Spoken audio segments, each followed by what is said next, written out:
हथवा मलाई के चुनरिया हो तो तुलसीना, हाय चाली तुलसीना, हाय चाली हो यार सखिया रहिया मिली गई। रुक मिड़ हो तो बात उनसे पूछई हो तो बात उनसे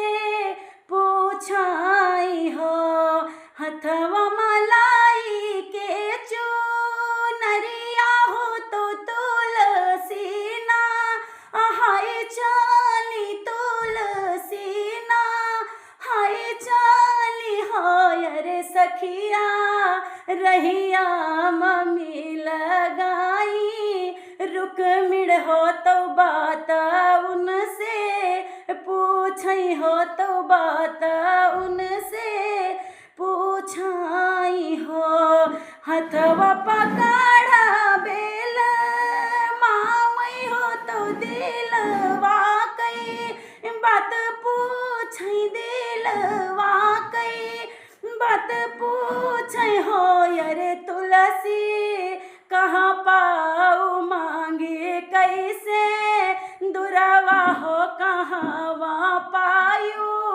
चूनर हो कहाँ पायू चूनर हो यार तुलसी कहाँ पायू सुंदर सा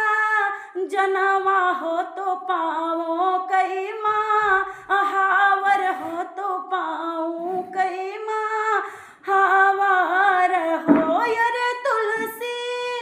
कहाँ पायू मांग कई से दुरावा हो तो सिर कई चू नरिया हो तो सिर कई चू नरियानु हो यार तुलसी कहाँ पायू सुंदर सा जनवा हो तो पावा कई माँ हावर हो तो पाऊँ कई माँ हावर हो। कृष्ण देह मांगे कैसे दुर्वा हो तो सिर कई चू नरिया हो तो सिर कई चू नरियानु हो यार रुक मिड़ उन्हीं बान सुंदर सा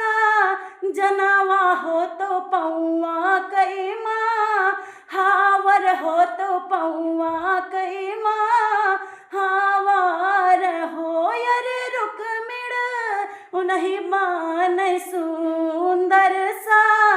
जनवा हो तो पौआ कई माँ हावर हो तो पौआ